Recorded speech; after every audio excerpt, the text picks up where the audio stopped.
Atos 2, 42 e 43 diz assim: e perseveravam na doutrina dos apóstolos, e na comunhão, e no partir do pão, e nas orações. E em toda a alma havia temor, e muitas maravilhas e sinais se faziam pelos apóstolos. Quantos podem dizer amém? Irmãos, nós estamos há 14 ou 15 semanas falando desses versículos. E eu quero que se cumpra em nós a parte B do versículo 43. Sinais e prodígios se fazia pelas mãos dos apóstolos. Tá, nós não somos apóstolos, mas estamos cumprindo a mesma missão que eles cumpriam, então a palavra se aplica a nós. Só que uma das coisas que o Espírito Santo ministrou ao meu coração agora à tardinha, com dor de cabeça e tudo, é que para esta parte B se cumprir na nossa vida, nós precisamos fazer cumprir as partes anteriores do texto. Primeiro, perseverar na doutrina. Digo com bastante alegria que esta igreja prima muito pela doutrina do Evangelho de Cristo. Nós pregamos a palavra, estimulamos a vivência da palavra, investimos muito no conhecimento da palavra, e isso é muito extraordinário. É claro que precisa deixar de ser apenas ensino e aprendizado e se tornar prática, porque tudo aquilo que eu ouço é informação. Quando eu coloco em exercício, se torna conhecimento. Quando se transforma em estilo de vida, vira sabedoria.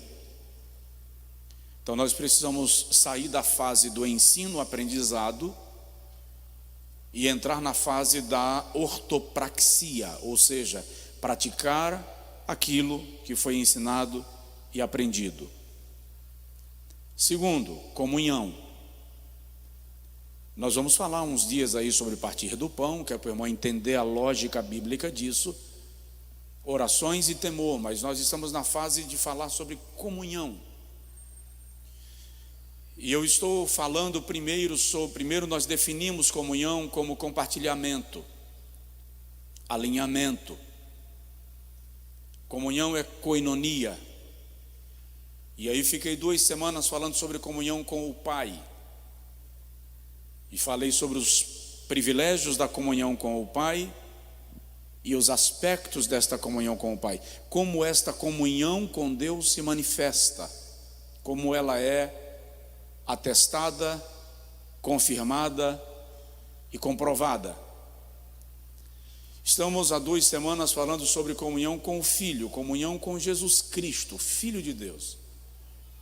Semana passada eu falei sobre os aspectos desta comunhão com Cristo, que é comunhão com a sua morte, comunhão com o seu sofrimento, comunhão com a sua ressurreição, comunhão com o seu evangelho, comunhão com o seu nome. Hoje eu vou falar um pouco sobre os privilégios da comunhão com Cristo. Semana que vem, se Jesus não tiver voltado ainda, aí eu quero falar um pouco sobre comunhão com o Espírito Santo. E depois disso a gente vai entrar numa esfera um pouco mais pessoal, que é a comunhão com o próximo, a comunhão com o irmão. E por que esse escalonamento? Para que isso? Primeiro é metodologia de aprendizado, é uma construção do raciocínio. Por formação e por prática eu sou professor. Então eu preciso construir o que eu estou ensinando para o irmão, para que você coloque em prática tendo consciência do que está aprendendo. Por outro lado, João diz na primeira epístola, capítulo de número 1, versículo de número 3, ele diz assim: estas coisas que ouvimos e vos ensinamos, é para que tenhais comunhão conosco. E a nossa comunhão é primeiramente com o Pai e com o seu Filho Jesus Cristo. O que João está dizendo para nós é que eu não consigo ter comunhão contigo se eu não estiver em comunhão com o Pai e com o seu Filho Jesus Cristo. O que denota falar aquilo que eu disse em semanas anteriores, que se eu não consigo ter comunhão contigo, há uma grande probabilidade de que a minha comunhão com o Pai e com o Filho esteja comprometida. Por isso que essa questão da comunhão com o próximo é tão séria, porque ela é reflexo da comunhão com Deus. Visto que, quando eu tenho comunhão com Deus, uma das coisas que fará parte da minha vida é cuidar para não estar rompido na minha comunhão com o próximo, com o irmão. A minha relação com Deus me incomoda quando a minha relação contigo está maculada pela ira, pela amargura, pela ruptura espiritual.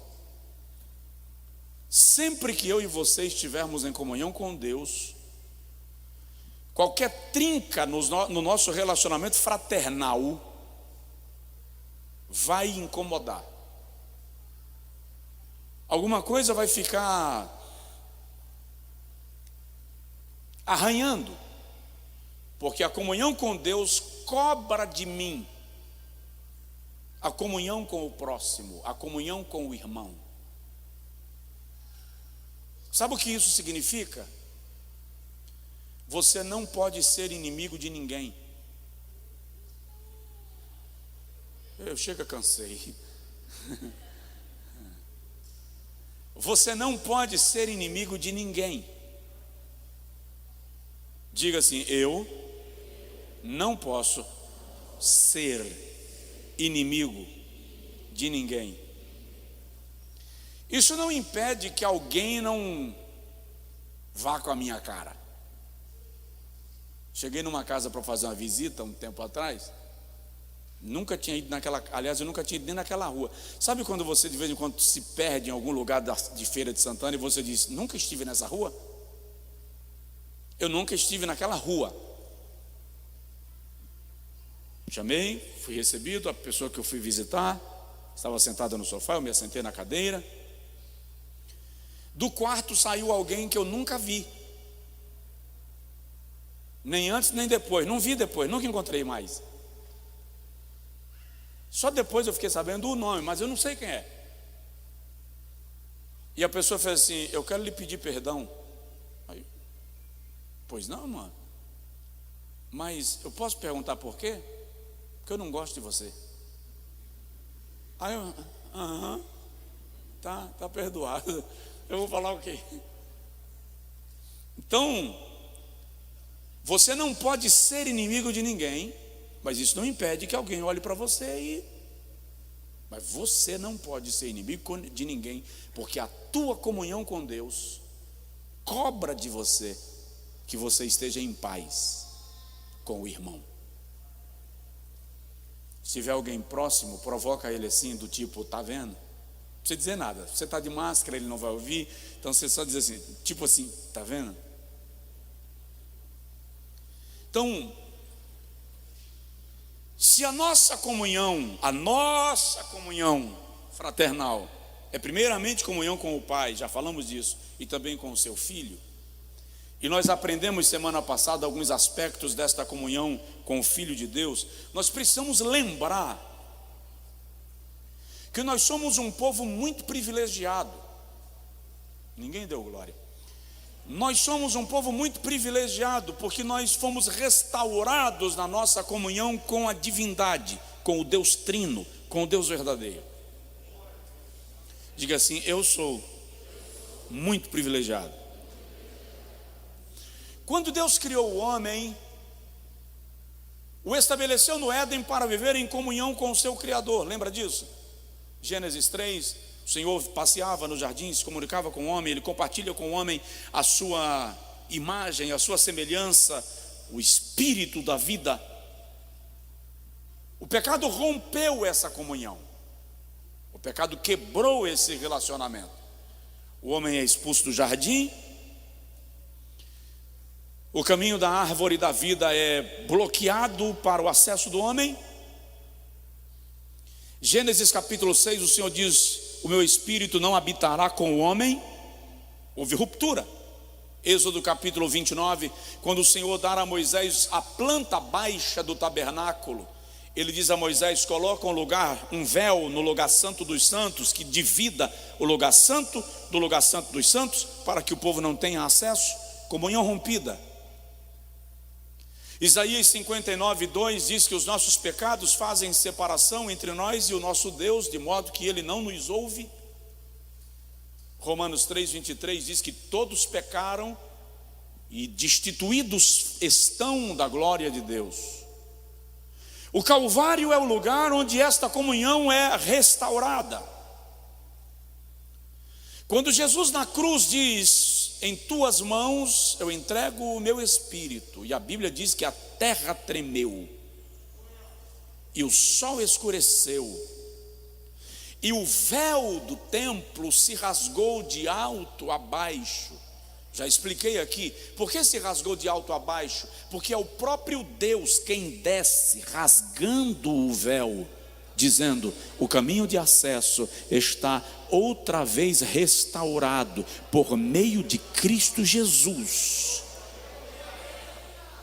Por isso que Jesus em João capítulo 14, versículo 6 diz assim: eu sou o caminho e a verdade e a vida, e ninguém vem. Algumas pessoas leem ninguém vai. Jesus não disse ninguém vai, Jesus disse ninguém vem ao Pai senão por mim, porque Ele é a via de acesso à comunhão com Deus. Segunda carta de Paulo aos Coríntios, capítulo 5, versículo 18 a 20, o apóstolo Paulo diz que Deus estava em Cristo, reconciliando consigo mesmo o mundo, não imputando aos homens as suas transgressões, e nos deu o ministério da reconciliação. Então, somos privilegiados, porque nós somos o povo que foi reconciliado com Deus por meio de Jesus Cristo e do seu sacrifício. Significa dizer que eu e você, nós temos comunhão com Cristo. Temos comunhão com o Pai e temos comunhão com o Filho. Quais são os privilégios desta comunhão? Anota. Primeiro, nos tornamos filhos de Deus. No momento que nós passamos a fazer parte desta comunhão com Cristo, nós fomos adotados por Deus. Nos tornamos filhos por adoção. João capítulo de número 1, versículo de número 11 e 12 diz assim: veio para o que era seu, judeus, mas os seus não o receberam.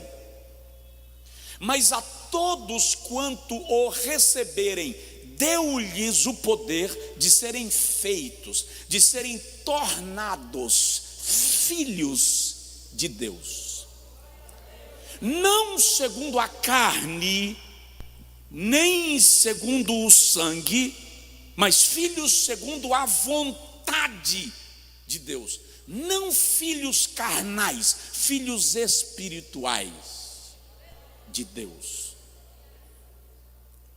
Paulo, escrevendo sobre isso aos Romanos, no capítulo 8, versículo 14, num dos textos mais lindos de Paulo, diz assim: porque todos os que são guiados pelo Espírito de Deus, estes são filhos de Deus. Vou repetir: Porque todos os que são guiados pelo Espírito de Deus, estes são filhos de Deus. Porque Deus não nos deu espírito de escravidão, para outra vez estarmos com medo, mas espírito de adoção, pelo qual clamamos: Abba, Pai, meu Pai, Papai. E esse mesmo Espírito testifica com o nosso espírito que nós somos filhos de Deus. Quem é você na sua igreja? Sou o pastor. Não entendeu ainda o status do reino de Deus. Quem é você? Ministro de louvor. Quem é você? Eu sou o líder do departamento X. Você não entendeu ainda? Antes de qualquer coisa, o grande privilégio da vida cristã é ser chamado filho, filha de Deus. João, escrevendo sobre isso na primeira epístola, capítulo de número 2, diz assim: vede quão grande privilégio nos deu o Pai, o privilégio de sermos feitos filhos de Deus. Aí João diz assim: e nós na verdade o somos, e assim como ele é, o veremos. Por que João diz isso? Porque o filho tem a mesma natureza do pai. Então João está dizendo que a proposta da nossa filiação a Deus é que o nosso corpo seja glorificado, para que nós tenhamos a visão de quem é Deus no tempo da sua glória. Então a comunhão com Cristo nos torna filhos de Deus. Tá, pastor, todo mundo não é filho de Deus? Primeiro eu preciso te lembrar que em Efésios capítulo 2, versículo 3, Paulo diz que nós éramos filhos da ira. O que significa filhos da ira? Embora gerados para sermos filhos de Deus, por causa do nosso pecado, estávamos condenados à ira de Deus. Daí Paulo dizer aos Romanos do capítulo 5, versículo 1, logo muito mais agora, sendo pois justificados pelo seu sangue, seremos por ele salvos da ira.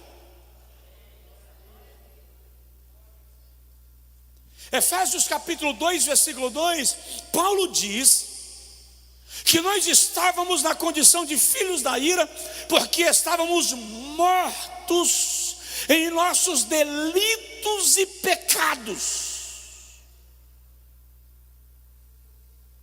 Então, todo aspecto de rebeldia contra Deus nos coloca na condição de filhos da ira de Deus, porque estamos mortos em nossos delitos e pecados. No momento que nos encontramos com Jesus e recebemos nele a salvação de nossa alma, a nossa certidão de nascimento muda, o nosso sobrenome muda. Eu deixo de ser filho da ira para ser filho de Deus.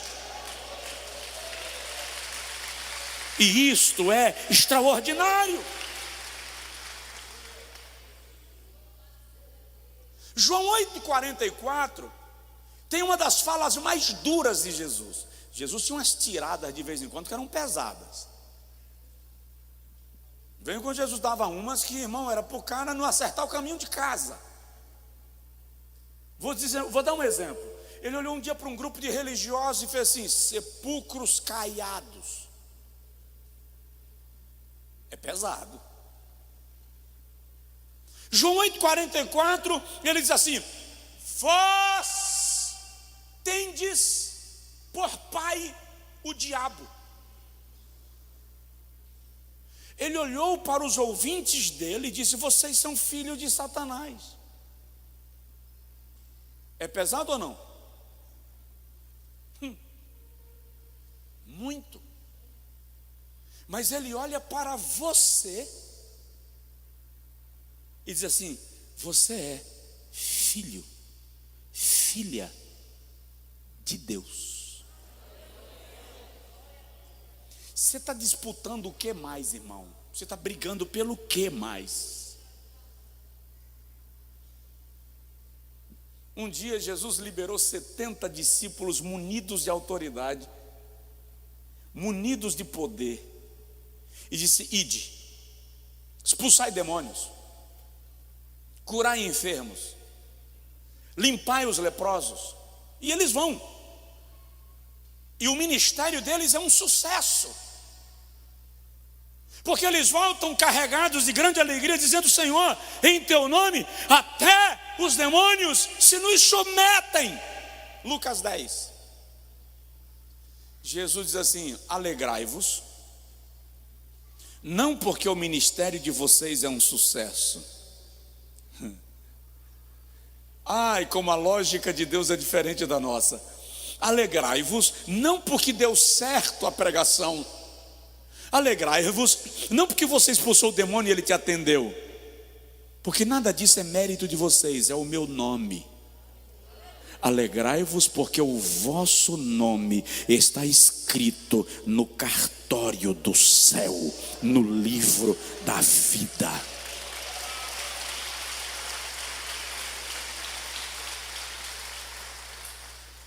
Este é o privilégio da comunhão com Cristo. Bate assim no peito e diz: eu sou filho, filha de Deus. Segundo, se eu sou filho ou filha de Deus, eu gosto de um segundo privilégio desta comunhão, que é me tornar herdeiro de Deus. Eu me torno participante da riqueza da sua herança. Traduzindo, aquela fala do pai da parábola do filho pródigo, quando ele olha para o filho mais velho e diz assim: filho, todas as minhas coisas são tuas. Se eu sou filho de Deus, Deus está olhando para mim e dizendo: todas as minhas coisas são tuas. Romanos 8,17, eu citei há pouco Romanos 8,14 a 16. 8 a 17 eu citei, agora é o 18. Paulo diz assim: logo, vou repetir o texto inteiro, começando do 15. Todos aqueles que são guiados pelo Espírito de Deus, você pegar o raciocínio, esses são filhos de Deus. Porque Deus não nos deu espírito de escravidão, mas espírito de adoção, pelo qual clamamos: Abba, Pai. Se somos filhos, logo, aliás, o mesmo Espírito testifica com o nosso espírito que somos filhos de Deus. E se somos filhos de Deus, logo também somos herdeiros. Herdeiros de Deus e co-herdeiros com Cristo, se é certo que com Ele padecemos, para que também com Ele sejamos glorificados. Vamos entender o texto? No contexto judaico, por exemplo, o filho mais velho era herdeiro, os filhos mais novos eram co-herdeiros. Co-herdeiro é aquele que herda com. Por quê? Porque o filho mais velho recebia porção dobrada. Digamos que um homem tivesse 10 filhos, seus bens eram repartidos por 11, porque 2 porções eram do filho mais velho, e as outras dos filhos mais novos, que eram co-herdeiros. Porém, os filhos mais novos herdavam mas não se tornavam gestores da sua herança. O gestor era o filho mais velho. Por isso que a bênção da primogenitura é a briga de Esaú com Jacó, porque o indivíduo não ganha apenas a porção dobrada, ele se torna o líder da família, o líder do clã, o responsável por todo o patrimônio da família. Romanos 8:29, Paulo diz que Jesus é o nosso irmão mais velho. Então Jesus é o herdeiro, ele é o irmão primogênito. Nós somos os irmãos mais novos, somos co-herdeiros, herdamos com ele. E ele é quem faz o gerenciamento, ele é quem exerce o comando, ele é quem exerce a gestão de todos os bens de Deus e as derrama sobre nós. Então, eu e você somos herdeiros da herança de Deus. Ninguém entendeu? Não entendeu, não tenta compensar, não entendeu. Eu vou explicar. Efésios 1. O camarada lá da Amazon, meu tio, o dono da Amazon, foi eleito agora o cara mais rico do mundo. Ele é o primeiro a alcançar a cifra de trilhão. Imagina aí, você recebeu uma cartinha dizendo que você foi contemplado e se tornou herdeiro. Alguém falou, meu Deus. Por isso que eu estou dizendo que você não entendeu. Aqui está a carta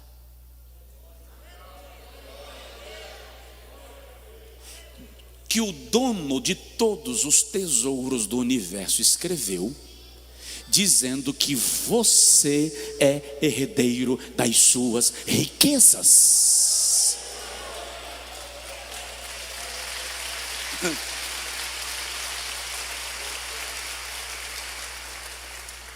Efésios capítulo 1, versículo 18, Paulo diz: tendo iluminados os olhos do vosso entendimento, para que saibais qual seja a esperança da sua vocação, e quais as riquezas da glória da sua herança nos santos. O Senhor abre os olhos do nosso entendimento, para que nós compreendamos a esperança que nos motiva. Por que você marcha para o céu? Que ideia maluca é essa? Eu tenho uma esperança na vocação que o Senhor me deu, porque Ele abriu os olhos do meu entendimento para que eu compreenda que eu fui feito herdeiro da sua glória. Herdeiro da sua glória. Mateus capítulo 25, versículo de número 34, a Bíblia Sagrada nos informa, quando Jesus diz assim: vinde, benditos de meu Pai, possuí por herança o reino que vos está preparado. O reino que o quê? Vos está preparado. O pronome que precede indica que foi preparado para você. Vos está preparado. Foi preparado para você.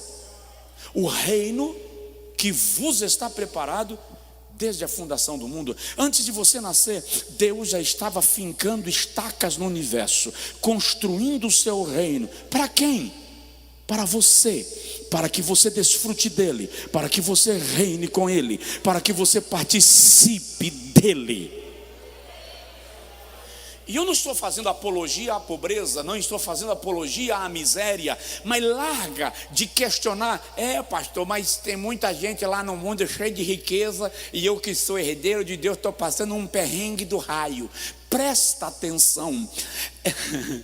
a herança que pertence a você aqui na terra, você receberá nas porções que Deus quiser te entregar, que são fundamentadas à capacidade que cada um tem de gerar e gerir. Mas é preciso entender, acima de tudo, que esta herança é mais do que terrena, ela é espiritual.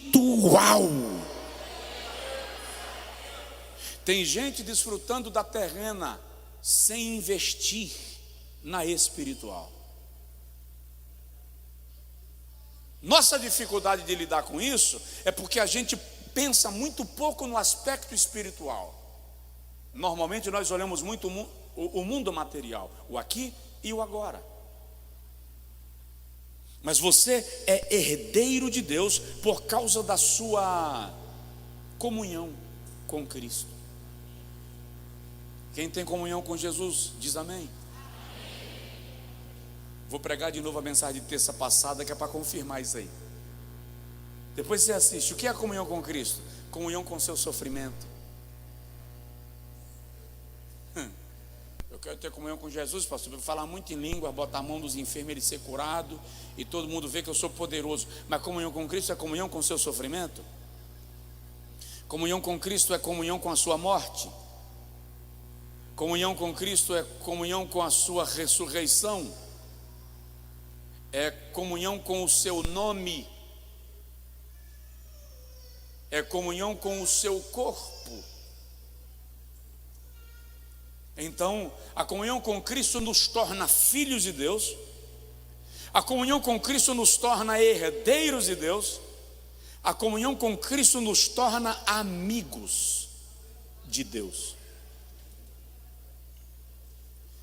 A comunhão com Cristo nos torna amigos de Deus. Tem um texto muito lindo em João capítulo 15, que Jesus diz assim: não vos chamarei mais servos, vos chamarei de amigos. Porque o servo não sabe o que faz o seu senhor, mas eu vos revelei todos os segredos do meu Pai. Deixa eu te dizer uma coisa. Nesse texto, o amigo não deixou de ser servo. Ele continua servo, só que um servo amigo. Presta atenção nisso. Existe um privilégio que a poesia goza, que é chamado de licença poética. Por exemplo, a poesia não tem o estrito dever de obedecer às regras da conjugação verbal. Na composição da música vale o verso, e não necessariamente a submissão à regra verbal da conjugação. Então, a poesia dá alguns privilégios ao poeta, e por causa dessa chamada licença poética, tem gente tratando Deus como se Deus fosse menino de recado. Então presta atenção, o amigo não deixou de ser servo, ele continua servo, só que é um servo amigo. Vou te explicar. As fazendas onde estavam os escravos eram divididas por setores. Alguns trabalhavam na lavoura, outros trabalhavam com o gado, outros trabalhavam no plantio, alguns na colheita, alguns trabalhavam na limpeza, e alguns trabalhavam longe da sede da fazenda. Ele não tinha acesso à sede da fazenda, do campo para o lugar de dormir. Só que à medida que ele ia ganhando a confiança do seu senhor, ele ia mudando de setor e vindo trabalhar mais perto da sede da fazenda. Chegava um momento que ele tinha tanta comunhão com o seu senhor, o dono do escravo, que o seu senhor chamava ele e dizia assim: vamos fazer um negócio? Eu vou colocar você para trabalhar em casa. porque eu confio em você, e dentro da minha casa só vem quem eu confio, porque tem os segredos da família, o dia a dia da família, e eu preciso de um servo em casa que seja digno da minha confiança. Então agora se diz que aquele servo se tornou amigo do seu senhor, porque ele agora ouve os segredos da casa, os segredos da família. O que Deus fez comigo e com você? Efésios capítulo 2, versículo de número 14 a 17. Ele pegou aqueles que estavam longe, nós, e trouxe para perto. O que Deus fez? Eu e você estávamos desterrados, longe da casa. Aí Deus olhou para nós e disse assim: vem aqui para dentro de casa, que eu vou contar para você alguns segredos meus. E nós fomos trazidos para dentro de casa para ouvir os segredos da casa de Deus. Somos servos, mas fomos chamados de amigos. Tem algum amigo de Deus aqui? E eu queria que você entendesse, já vou terminar, daqui a uma hora. Eu queria que você entendesse que Deus prima muito pela amizade que Ele estabelece. Mas Ele prima muito. Deus valoriza os seus amigos. Vou lhe dar alguns exemplos. Uzá tocou na arca e morreu. Abraão atravessa no caminho de Deus para Deus. É só ler Gênesis 19, quando Deus está indo para Sodoma. São 3 anjos, mas Abraão ajoelha e adora um. Ele reconhece que um é Deus. Quando os 3 se levantam de manhã bem cedo, em direção a Sodoma para destruir Sodoma, Abraão cumpre o costume dos beduínos. Acompanha o indivíduo até a divisa da sua propriedade. Quando chega lá, o texto claramente mostra que Abraão dá um passo à frente, se coloca na frente de Deus, coloca a mão no peito e diz: espera um pouquinho, vais destruir o justo com o ímpio? Uzá toca na arca e morre. Abraão para Deus, para argumentar, e Deus aceita.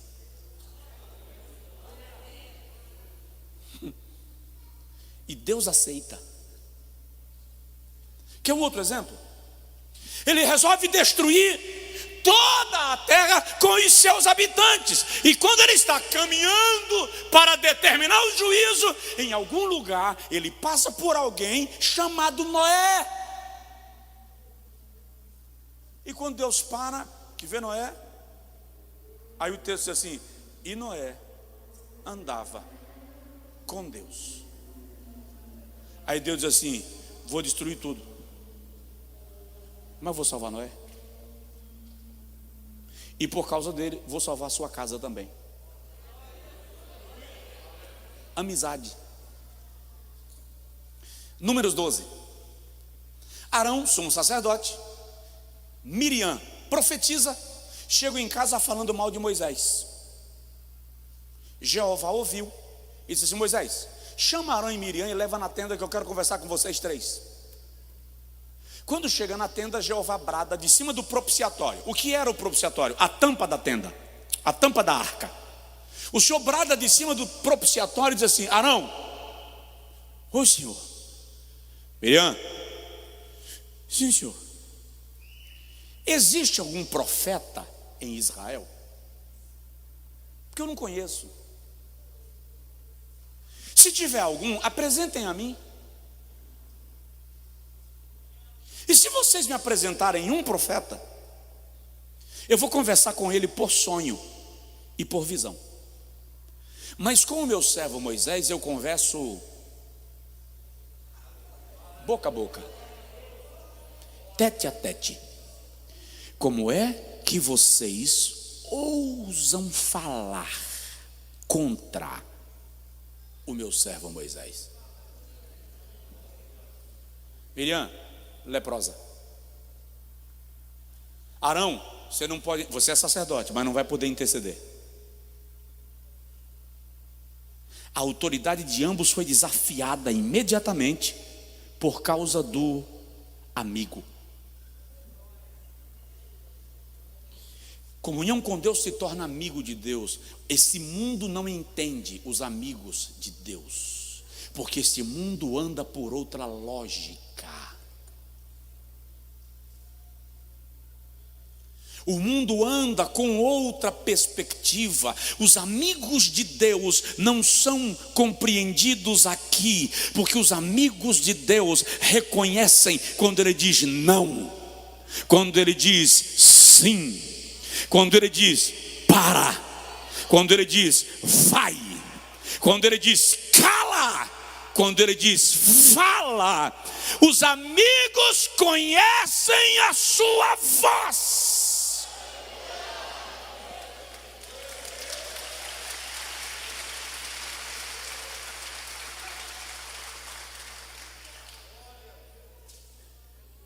Comunhão com Cristo te torna amigo de Deus. Estou falando de intimidade, estou falando de proximidade, estou falando de parar para ouvir Deus.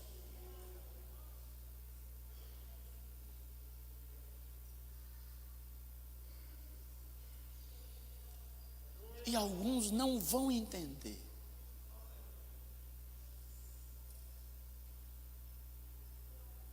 E quando você é amigo de Deus, presta atenção nisso. Olha bem nos meus olhos. Ele vai responder as perguntas que você não tem resposta.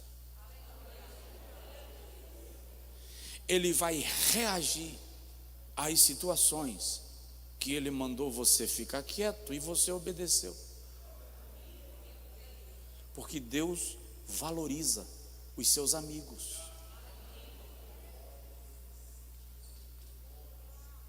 Tá para dizer amém? Diga comigo assim: Senhor, eu quero comunhão contigo.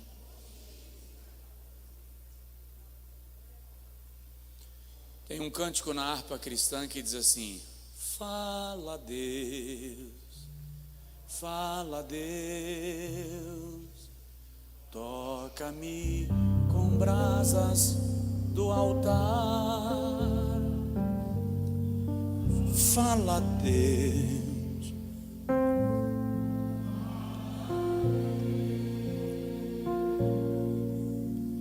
sim, alegre atendo ao teu mandar. Fala sério, de verdade. O que Deus te mandar fazer, você atende com alegria?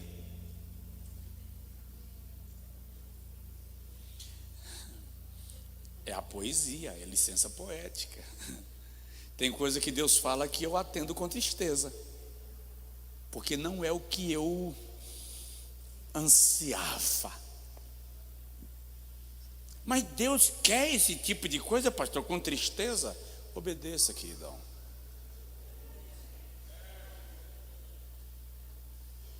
Mas e minha felicidade? A gente discute isso depois. Obedece.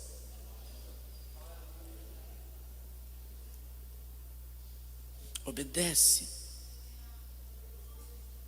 Porque quando a gente aceita obedecer a voz do amigo, ele cuida daquilo que você chama de felicidade. Ele faz todas as coisas convergirem para o propósito que ele estabeleceu. Vamos lá para a gente terminar. Primeiro lugar, a comunhão com Cristo me torna filho de Deus. Segundo lugar, a comunhão com Cristo me torna herdeiro de Deus. Terceiro lugar, a comunhão com Cristo me torna amigo de Deus. Quarto lugar, a comunhão com Cristo me torna possuidor do reino de Deus. Substitua possuidor por participante. Participante do reino de Deus. Presta atenção numa coisa: os homens não entendem de reino de Deus, os homens entendem de reino dos homens. No reino dos homens, um homem é adorado, um homem é venerado. E se você ousar não bajulá-lo, você será decapitado. No reino de Deus, o controle é de Deus. O soberano é Deus. E Ele organiza a estrutura e a disposição desse reino.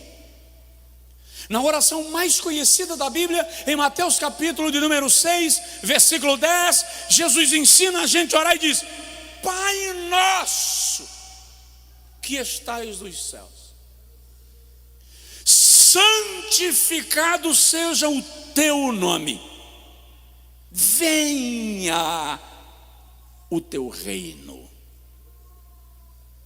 Ei, o reino de Deus veio em Cristo, foi manifestado em Cristo. Como assim, pastor? Lucas 17, 20 e 21. O reino de Deus não estará ali ou acolá. O reino de Deus estará em vós. O reino de Deus foi instituído no mundo através de nós. Significa entender que nós somos participantes de um reino. Por isso que eu disse, vou repetir, ninguém é obrigado a concordar comigo, mas eu não acredito, não entra no meu juízo que Jesus queria fundar uma religião. Jesus quis estabelecer o seu reino.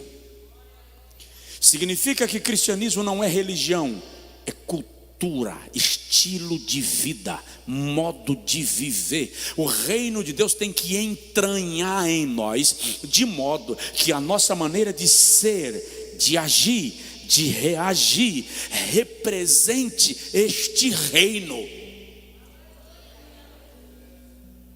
Porque a minha postura como membro, como participante do reino de Deus, representa Deus.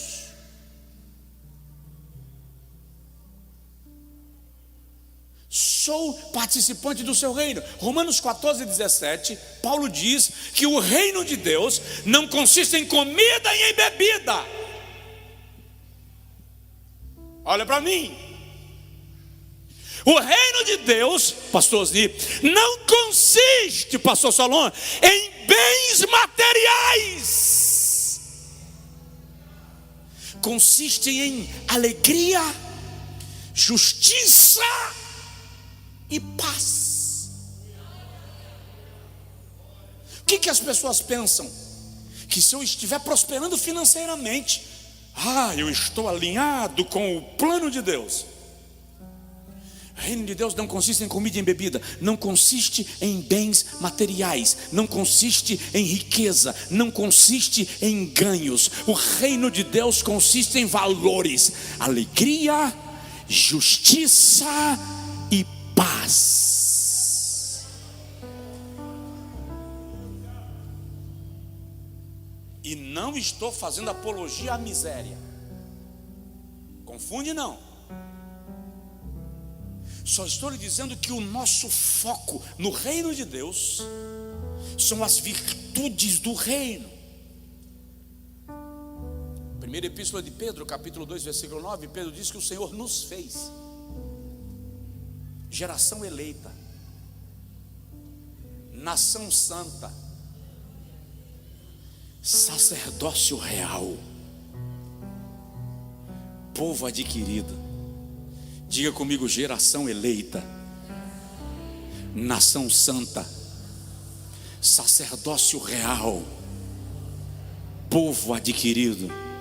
Agora diga assim: eu fui comprado para ser nação santa e sacerdócio. Isto é entender o reino de Deus. A comunhão com Cristo me torna participante deste reino. E não vou tomar tempo agora acerca disto, mas depois você pode ouvir, eu tenho algumas mensagens sobre o reino de Deus, para você entender isso. Todas as vezes que a Bíblia fala de reino de Deus, está falando de lugar onde a autoridade de Deus se manifesta. Eu não posso dizer que sou participante do seu reino se a sua autoridade não me governa.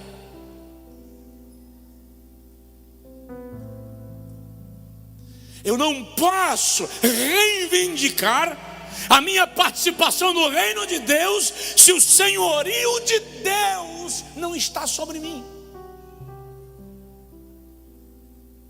Então, We were in love that never meant to stay. Some things are real,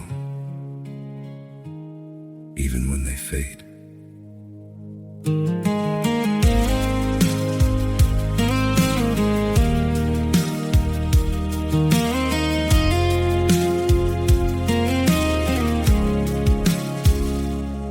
I used to think if we kept holding on, we could bend the truth somehow. But love can't fight what's pulling us apart, and it's breaking us down now. We were in love that never meant to stay.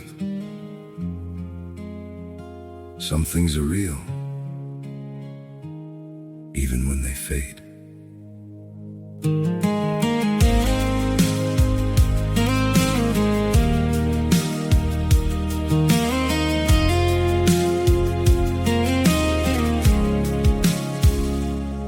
I used to think if we kept holding on, we could bend the truth somehow. But love can't fight what's pulling us apart, and it's breaking us down now.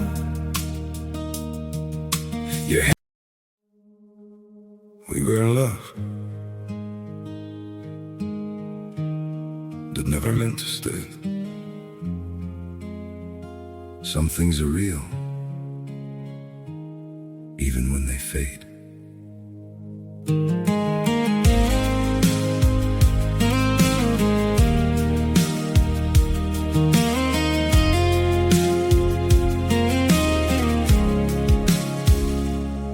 I used to think if we kept holding on, we could bend the truth somehow. But love can't fight what's pulling us apart, and it's breaking us down now. eu estou debaixo de autoridade. Algumas vezes Jesus diz: eu vos dei autoridade, eu vos dei poder. Mas por quê? Porque você é parte do meu reino, você representa meu reino. Onde você chegar, você representa o reino de Deus. Satanás fica endemoniado com você, porque ele tenta te estragar, te arrebentar, acabar contigo. Mas você está debaixo de um brasão, você está debaixo de uma insígnia, você está selado com a marca da promessa. Onde você vai, o Espírito Santo é a grande bandeira, anunciando: aqui está um membro do reino, um representante do reino. Oh, aleluia! Você representa o reino de Deus. Só quem pode dar brado de glória, levante a mão se quiser, aplauda se desejar. Você é participante do reino de Deus.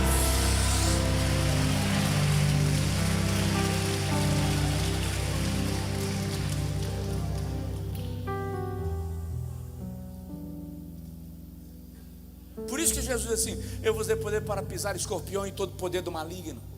Lucas 10, 18 e 19.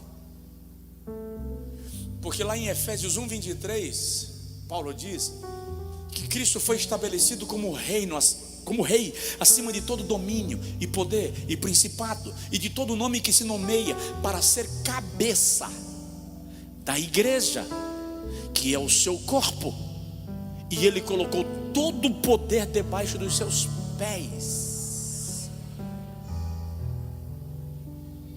A expressão reino de Deus fala de lugar de cura e libertação. No reino de Deus as cadeias são quebradas. No reino dos homens, os homens oprimem os homens. No reino de Deus as cadeias são quebradas.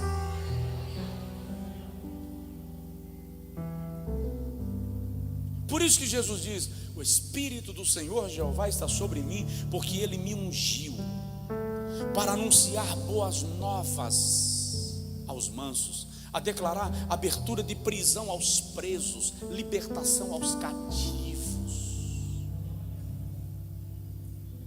Tudo que te oprime não é reino de Deus, porque até o serviço no reino de Deus não é por escravidão, não é por medo, é por disposição de honrá-lo. É aquilo que o texto chama de escravo de orelha furada. Como se dava isso? O indivíduo serviu numa casa como escravo, forçado, cumpriu o tempo da sua escravidão. Chegou o momento que o seu senhor olhou para ele e fez assim: olha, vamos fazer um negócio? Eu vou te tornar livre. Está aqui tua carta de alforria. Você não é mais escravo. Ele podia ir embora. Aí ele pegava a carta de alforria, ia lá na senzala, pegava um instrumento e furava a orelha e voltava para o seu senhor e dizia: o senhor me deu uma carta de alforria, eu te dou a minha orelha furada. Eu não quero mais ir embora. Eu não te sirvo por dever, eu te sirvo por prazer. Aleluia. Você não está aqui por obrigação, você está aqui pelo prazer de estar na casa do rei.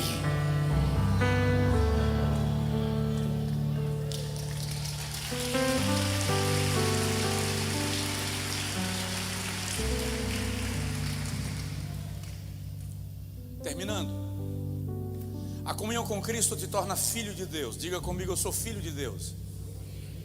A comunhão com Cristo te torna herdeiro de Deus. Diga comigo: eu sou herdeiro de Deus. A comunhão com Cristo te torna amigo de Deus. Se você puder, diga: eu sou amigo de Deus. Quarto lugar, a comunhão com Cristo te torna participante do reino de Deus. Diga comigo: eu participo do reino de Deus. E em quinto lugar, a comunhão com Cristo te torna possuidor de todas as bênçãos de Deus. Interessante que a raiz da palavra abençoar, abençoado, bênção, no contexto judaico, a raiz da palavra é autorizado para prosperar.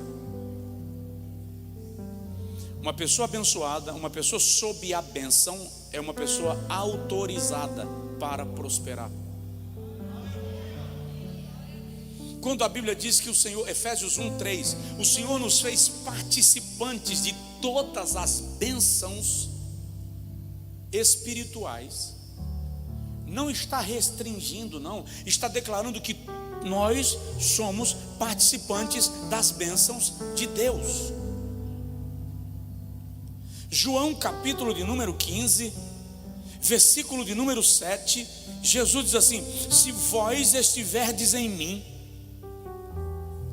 e as minhas palavras estiverem em vós, pedireis tudo o que quiserdes. O que eu gosto é desse segredo de Jesus aqui. O segredo está em vocês estarem em mim e as minhas palavras estarem em vocês. Aqui está o grande detalhe. Pastor, por que eu estou pedindo tanto? Recebo nada do que eu pedi. A Bíblia diz que tudo que eu pedi será feito. Diz: se vós estiverdes em mim e as minhas palavras estiverem em vós. Não está falando de decorar a Bíblia, está falando de entranhá-la. Está falando de abrir o coração, fazer uma cirurgia e colocar a Bíblia cravada. Moisés, o Senhor talhou pedras e com o dedo ele escreveu a lei. Legal. Moisés deu um ataque de ira, quebrou as tábuas. E é interessante que quando ele quebra as tábuas, Jeová não briga. Deus não faz um pau com Moisés porque ele quebrou as tábuas da lei. Mas Moisés, eu talhei as pedras com o meu dedo, escrevi nelas com o meu dedo e você quebra. Como é que o camarada quebra as tábuas talhadas pelo dedo de Deus, gente? Isso é relíquia. Isso é para ser guardado em urna blindada, cercada de alarme. Moisés quebrou. Aí quando ele quebra, dá um tempo, Deus não fala nada. Se encontra com ele no monte, orienta, faz tudo. Lá na frente Deus diz assim: Moisés, é o seguinte, sabe aquelas tábuas que você quebrou lá? Vamos resolver esse negócio? O senhor estava lembrando. Aquelas eu talhei da rocha, as próximas você vai lá talhar. Pega teu martelo, pega teu equipamento e vai lá talhar as pedras, a pedra, vai. Aí Moisés talha todinha. Aí Jeová escreve de novo. Lá na frente o Senhor diz assim: a minha lei não será mais escrita em tábuas de pedra, porque eu vou tirar de vocês o coração de pedra e vou dar a vocês um coração de carne. E eu vou talhar, eu vou gravar as minhas leis no vosso coração.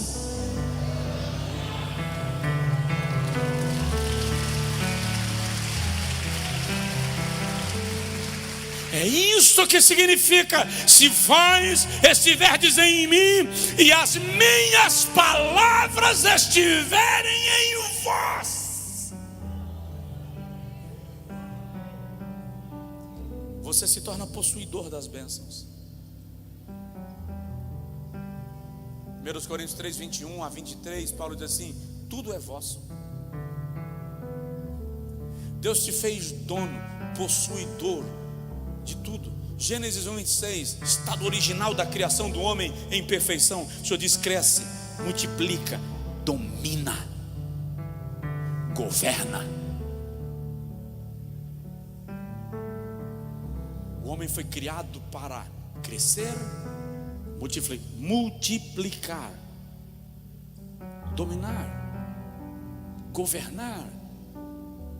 Mas isso só é possível quando ele está alinhado com o Criador.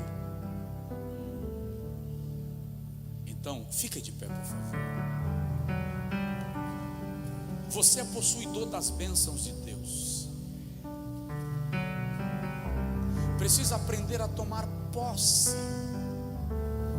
delas, a mergulhar nestas bênçãos de Deus, crendo naquele que fez a promessa. É seu. Para de viver como o irmão do filho pródigo.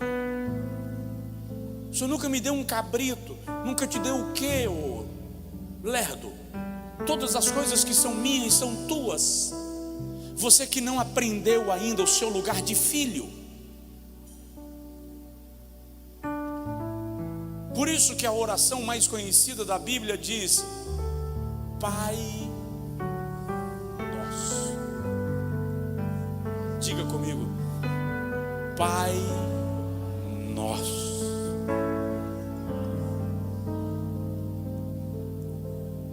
Eu vou lhe dar uma sugestão para a gente orar. Invista em comunhão com Cristo. Desenvolva essa paixão por comunhão com Cristo. Queira estar mais perto de Jesus. Invista em seu relacionamento com Ele.